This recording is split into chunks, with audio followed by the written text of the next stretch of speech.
Junio fue el mes del padre y la verdad me siento realmente agradecida de tener un padre tan bueno.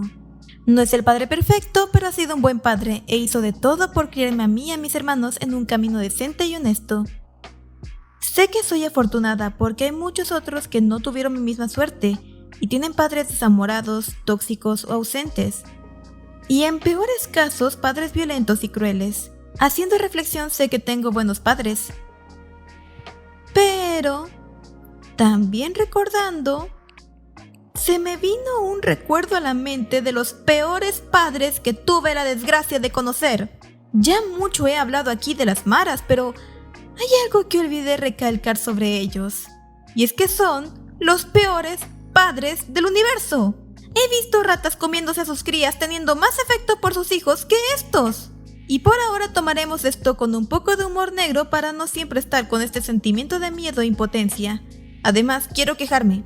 Es mi diario. Déjenme hacerlo. Todos sabemos que ser padres no es fácil. Los bebés son adorables, pero también tienen este extraño instinto de intentar retornar al reino de los cielos. Acaban de venir al mundo y ya se quieren ir. Son pequeños suicidas.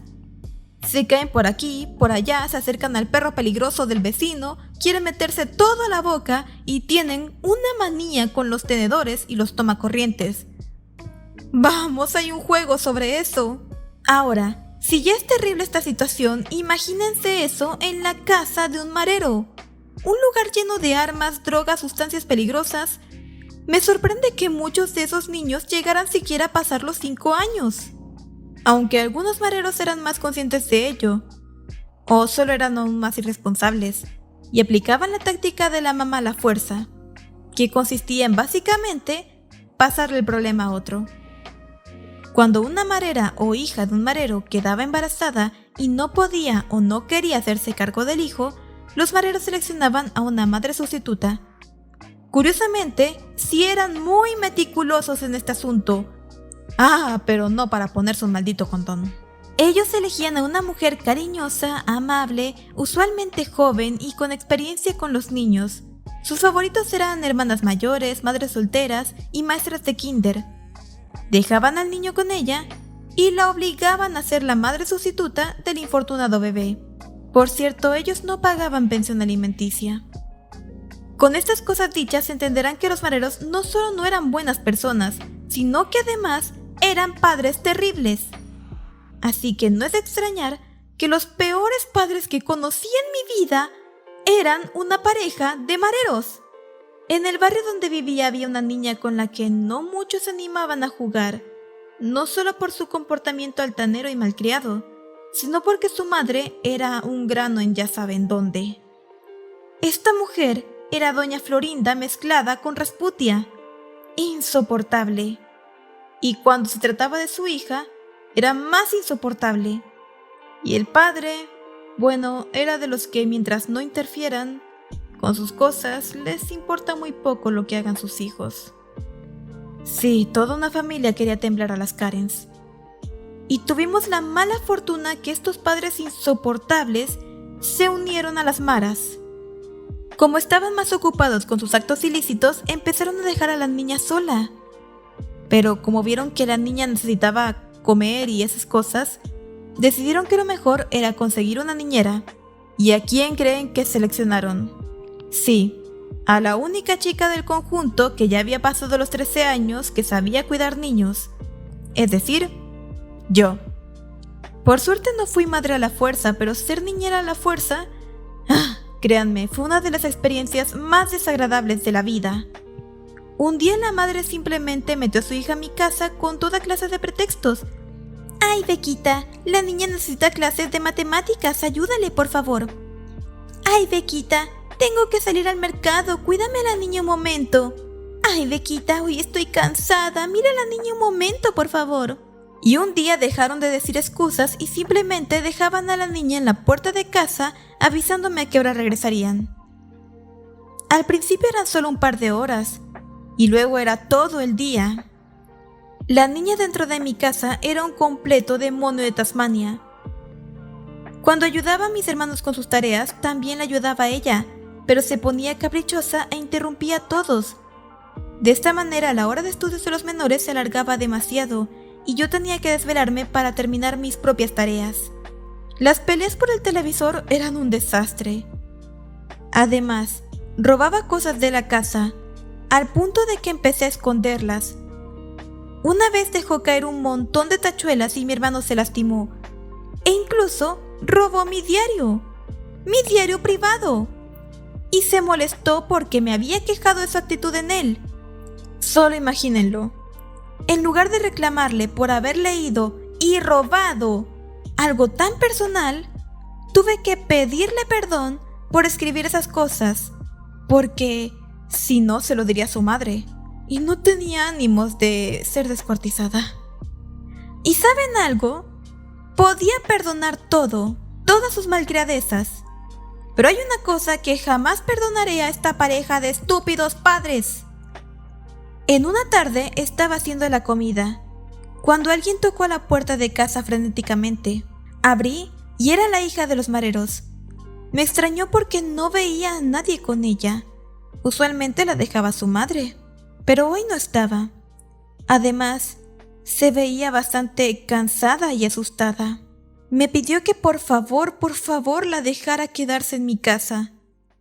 Su madre no me había pedido cuidarla ese día, y la verdad no tenía ánimos de lidiar con ella. Tampoco había hecho suficiente comida para una persona más. Quería decirle que no y poner alguna excusa, pero en su rostro me decía que algo no estaba bien. Así que terminé metiéndola a mi casa. Bueno, igual no tenía muchas opciones. Y cuando cerré la puerta, no habían pasado 2 minutos cuando empezó una balacera. Lluvia de balas volaban por todas partes afuera. Miré a la niña que respiraba aliviada mientras se acostaba en el sofá. Y más tarde, hablando con ella, pude unir las piezas del rompecabezas. Resulta que los padres de la niña sabían que pronto se desataría un tiroteo y le dijeron a su hija de 10 años que se regresara a casa, pero olvidaron un pequeñísimo detalle: darle la maldita llave de la casa. La niña llegó a su casa toda agitada y nerviosa, y cuando estaba frente a la puerta se dio cuenta que no tenía llave y no encontraba ninguna otra entrada. No podía volver con sus padres porque era seguro que ya no estarían en el mismo lugar donde se vieron por última vez. La niña tocó a la puerta de los vecinos, pero la mayoría de ellos trabajaban y no estaban en casa esas horas, así que no había nadie que la auxiliara a minutos de comenzar un tiroteo.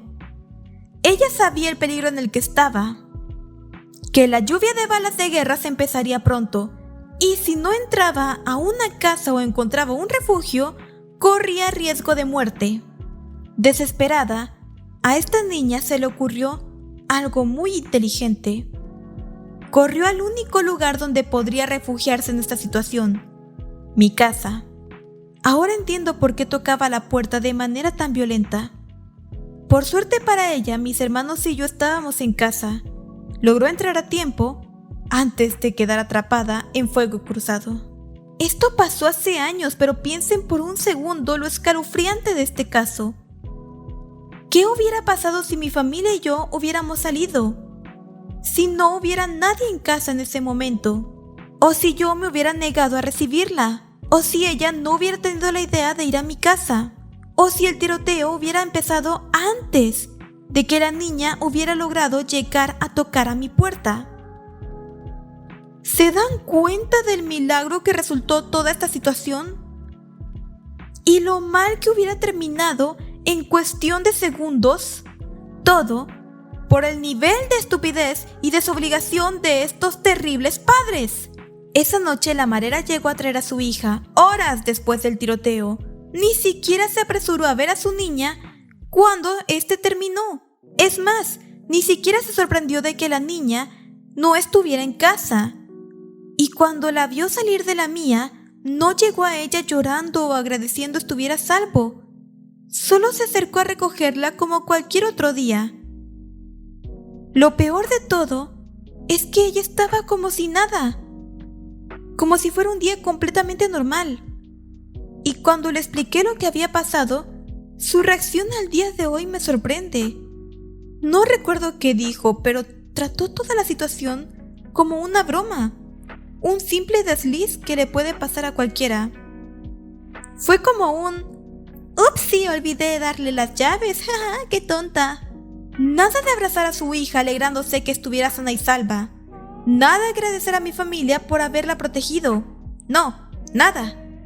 Actuó como si nada grave hubiera pasado y se fue tan tranquila. Y el padre, para variar, no dijo nada sobre el incidente.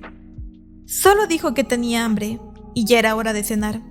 Su hija estuvo a punto de morir en fuego cruzado por culpa de ellos. ¿Y podían tener esa actitud tan relajada? Ustedes apestan. Yo me quedé fría.